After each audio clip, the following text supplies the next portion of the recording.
Et bonjour tout le monde et bienvenue dans cette nouvelle vidéo sur Altered. On arrive à la fin de cette première semaine consacrée à la faction Axiom, la faction des ingénieurs et des scientifiques. J'espère que les différentes vidéos vous auront plu, vous ont aidé à comprendre comment fonctionne cette faction. Et on va finir cette semaine tranquillement avec une petite vidéo lore, puisque vous le savez, les histoires du jeu et le lore en général, l'univers d'Altered est très important pour les développeurs et les créateurs, donc ils nous ont fait vraiment un travail monstrueux sur les histoires des différents personnages. Et aujourd'hui, je vais vous conter l'histoire de Syrah et de son compagnon Oddball. Donc installez-vous confortablement, je vais vous lire cette petite histoire, il y en a pour une dizaine de minutes. N'hésitez pas à vous abonner et restez évidemment à l'affût pour la semaine prochaine puisqu'on attaquera directement une autre faction. Si son atelier est un joyeux tohu-bohu de plans, d'outils et d'instruments amoncelés, elle s'y retrouve avec une aisance déconcertante. On la décrit comme une orfèvre, et ses mains délicates œuvrent méticuleusement avec la précision d'un horloger pour fabriquer et assembler, façonner et confectionner. Pour ce faire, elle peut compter sur l'aide d'Oddball, un drone de sa conception qui a pris vie après avoir été confronté au courant du tumulte. Mais, au-delà de ses compétences en ingénierie, Syrah est aussi une altératrice de talent, devenue experte dans la manipulation des constructs, ces modules qu'utilisent les Axiom pour maîtriser l'altération. C'est grâce à tous ces atouts qu'elle a été sélectionnée pour servir d'avant-garde au sein des corps expéditionnaires. Mais au départ, rien ne l'a prédestinée à embrasser une telle carrière. Née au sein d'une caravane Lyra, elle suivait son père Efren, ville en ville, menant une existence nomade. Ce dernier s'occupait d'un petit théâtre d'ombre au sein de sa troupe, régalant les enfants d'histoires de princesses et de héros d'antan, de fables et de contes venus du fond des âges. Elle écoutait son père parler de villes mythiques, Madrid, Venise, mais aussi de celle qu'on appelait la Cité de Lumière. Quand elle n'aidait pas son père dans les étroites coulisses à bouger les fils et lumières, silhouettes et décors, Syrah regardait le public, s'émerveillant des visages des enfants, tour à tour joyeux, tristes, inquiets ou hilars. Ce n'était nullement une existence solitaire. Elle pouvait compter sur les autres enfants de son clan, avec qui elle jouait quotidiennement une fois leurs corvées journalières achevées. Ils prétendaient être des explorateurs parcourant monts et vaux en quête de merveilleux. Ils faisaient semblant de découvrir de nouveaux lieux, avec des dangers bien évidemment, mais aussi d'incroyables merveilles. Dans la Cité de Lumière, les bâtiments étaient faits d'or ou bien de larmes du soleil. Ces rues, dans leur imagination, étaient recouvertes d'arbres aux pommes dorées, leurs cimes peuplées d'oiseaux splendides. Quand venait l'heure du dîner, Efren riait de bon cœur en écoutant sa fille lui raconter leurs aventures épiques de la journée.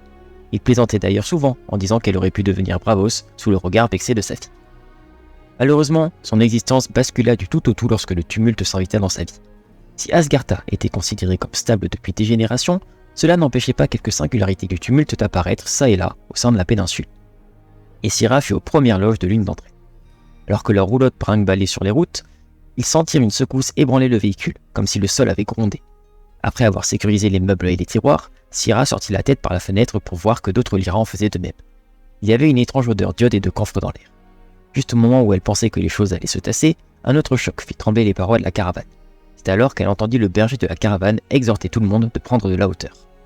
À cet instant, le sol se mit à gondoler, à se fracturer. Les chevaux se cabrèrent et certaines roulottes se fracassèrent, broyées entre des rochers émergeant du sol. De la terre, jaillit une cacophonie de plantes, d'eau, de flammes, d'amas de chair. Une singularité était en train de naître depuis le sous-sol, bouillonnant comme une source en remontant vers la surface. Syrah et son père sautèrent hors de leur foyer mobile, essayant tant bien que mal d'éviter les flaques irisées du tumulte qui suintaient hors du sol. Alors que le terrain se changeait en eau, puis en matière organique ou minérale, les différentes densités faisaient s'effondrer certaines zones, se dilater certaines autres.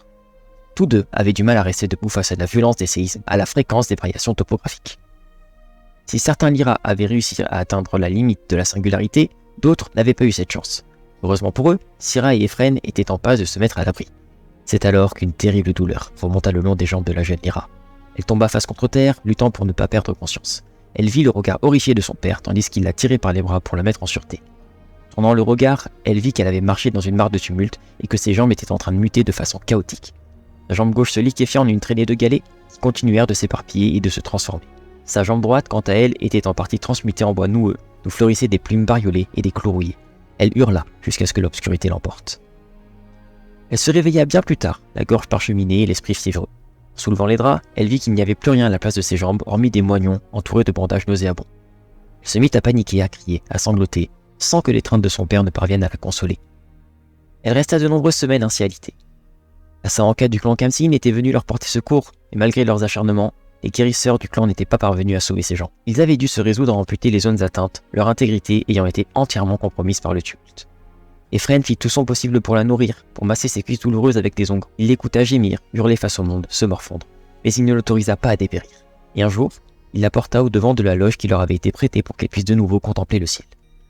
Et cette joie fut accompagnée de nouvelles souffrances, celle de voir les autres enfants jouer dehors sans qu'elle ne puisse les rejoindre, celle de ne pas pouvoir se mouvoir librement. Efren tenta par tous les moyens d'occuper son esprit, en lui demandant de l'aider à reconstruire son théâtre, de sculpter et de peindre de nouvelles marionnettes. Même si elle acceptait le plus souvent, toutes ces activités ne lui apportaient aucun plaisir. C'est alors qu'un jour son père l'a réveillée aux aurores pour lui demander de s'habiller. Il la prit dans les bras et la porta tout au long du périple. Elle vit une cité industrieuse en contrebas de la Sanka, celle de Verbera, située en bordure de la Muir Concordia. La ville semblait à la fête, et de la musique résonnait au sein des rues. Il y avait des fanfares, des défilés, des parades et des chars. Efren lui annonça qu'il était ici pour lui trouver une chaise roulante, ou tout artifice lui permettant de regagner un semblant d'autonomie. Quel meilleur moment que le prodigium pour dénicher quelque chose de cet acabit. L'exposition universelle de l'Axiom débordait de machines fascinantes, de merveilles mécaniques incroyables. La foire était un fourre-tout de briques et de brocs, de spectacles et de présentations toutes plus folles les unes que les autres.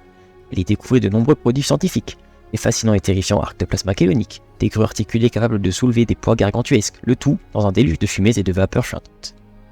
Tous ses sens étaient de nouveau en éveil, essayant d'assimiler toutes ces prouesses.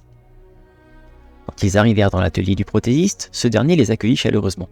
Il écouta longuement Syrah avec une expression de commisération. Puis, il s'excusa un instant, avant de revenir avec diverses prothèses, de la plus simple à la plus complexe. L'artisan, dénommé Amisu, leur parla de ses greffes dont les plus perfectionnés répondaient à la volonté de leur porteur. Mais le coût était prohibitif, et Efren ne pouvait se permettre que des appareils rudimentaires. Cependant, lorsque le prothésiste attacha les lames de course aux cuisses de Syrah, cette dernière se mit à espérer pouvoir à nouveau marcher et peut-être courir. Après quelques ajustements, elle fut en mesure de faire ses premiers pas, et, bien que chancelant, le simple fait de se tenir debout lui fit monter les larmes aux yeux. Ils passèrent le reste de la journée à profiter du prodigium et des miracles techniques. Ils assistèrent au défilé des chars, chacun exhibant de nouvelles créations de l'Axiom, des nouveaux modèles d'airship, des projecteurs d'images, des recycleurs de matériaux.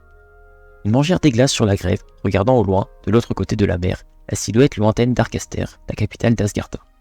Mais ce qui captura le plus son imaginaire était une simple babiole exposée à la vitrine d'un magasin. Une poupée à la silhouette effilée, pas plus haute qu'une main, qui répétait en boucle quelques pas de danse. Elle la regarda, subjuguée, stupéfaite par sa grâce mécanique, sidérée par la précision de ses gestes. De retour à la caravane, elle se mit à imaginer de nouveaux outils pour agrémenter les spectacles de son père. Pourquoi ne pas utiliser les rouages et les pistons pour manœuvrer les pantins? Pourquoi ne pas faire usage de poudre et de fumée pour impressionner davantage leur audience? Chaque jour de leur halte en Verbera, elle alla trouver Amisu, qui lui apprenne 2 ou 3 nouvelles choses sur la mécanique, la pyrotechnie ou les batteries kéloniques. Efren profita de ce séjour pour finaliser leur nouvelle roulotte et fit en parallèle de nombreuses représentations en ville pour financer ses travaux. L'objectif était de repartir le plus vite possible une fois le clan remis sur pied, et quelque part, Efren se doutait de ce qui allait arriver. Plus le jour du départ approchait, plus la mine de Syrah se renfrognait. Même s'il n'était pas entièrement d'accord avec la démarche, il pensait que tous ces ajouts nuisaient à la simplicité de son art. Il avait accepté que sa fille fabrique une machine à fumer ou des projecteurs d'étincelles ou d'effets visuels pour accompagner ses pièces. Il voyait bien que la jeune fille avait un talent pour ces choses, même s'il n'était pas aussi enthousiaste qu'elle à leur sujet. Un soir, il alla lui-même voir Amisu pour lui demander de parrainer Syrah au sein de l'Axiom. Le vieil homme accepta sa requête, si c'était vraiment quelque chose que la jeune fille souhaitait au fond de son cœur. Matin, après avoir aidé Syrah à poursuivre sa rééducation, il lui demanda de s'asseoir avec lui devant une tasse de café. C'est à ce moment qu'il lui proposa d'intégrer l'Axiom si elle voulait continuer son apprentissage technique. Elle était bien entendu libre de le suivre quand il partirait pour reprendre leur vie où il l'avait laissée. Mais Efren avait l'impression que ce qu'elle avait découvert ici avait donné un tout nouveau sens à sa vie. Des larmes coulèrent sur les joues de Syrah et elle enlaça son père. Même si elle prit le reste de la journée pour y réfléchir, tout était déjà clair dans son esprit. Oui, ce serait un déchirement et son père allait terriblement lui manquer, mais la perspective de pouvoir continuer à construire et fabriquer l'emplissait de joie. Quelques jours plus tard, elle prépara son sac à dos et serra une nouvelle fois son père dans ses bras. Père et fille pleurèrent à chaudes larmes, et Efren lui promit qu'il viendrait la voir à chaque fois qu'il repasserait aux environs de la capitale. Elle resta longuement à regarder la caravane s'éloigner jusqu'à ce qu'elle disparaisse à l'horizon. Puis, elle se tourna vers la cité, l'atelier d'Amisu et la gare qui allait la mener vers la capitale. Le prothésiste lui apprit toutes les bases qu'elle était censée connaître pour prétendre au statut d'apprenti. Il lui parla des propriétés du Kélon, des bases de la programmation, lui montra comment fondre du métal, utiliser telle ou telle machinerie. Toutes ces compétences lui permirent de sécuriser, quand elle rallia finalement la capitale, une place d'apprenti au sein de la fonderie, le bastion de l'Axiom. Et, 6 années plus tard, après avoir impressionné les juges, elle parvint à intégrer le Parallax, la guilde de l'Axiom travaillant spécifiquement sur l'altération.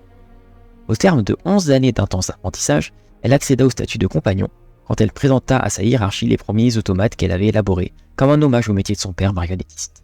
Et tout changea quand elle rencontra Hauteball, la chimère qui allait devenir son alter ego. Le fait de l'étudier éveilla en elle une curiosité sur ce qui existait au-delà des frontières d'Asgartha. Ou bien était-ce la nostalgie du voyage, tapis en elle, qui ressurgissait soudain. Toujours est-il qu'elle commença à ressentir une attraction pour l'inconnu, à se demander comment ses talents pour l'ingénierie et l'altération pouvaient servir l'effort de redécouverte.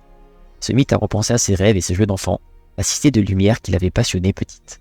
Le drone ne la quittait plus d'une semaine, et ils avaient tous les deux développé un fort attachement l'un pour l'autre. C'est donc tout naturellement qu'ils se lièrent à travers le Moussouli, pour faire croître davantage leur amitié fusionnelle. Rares étaient celles et ceux qui avaient la chance de côtoyer ainsi des chimères. Elle se mit à repenser à sa vie, à tout ce qui l'avait amené là. Il lui sembla que le fil des années l'avait conduite à cet instant précis, pour une raison tout aussi précise, comme si le tumulte, par ce biais, l'avait invité à venir de nouveau à sa rencontre.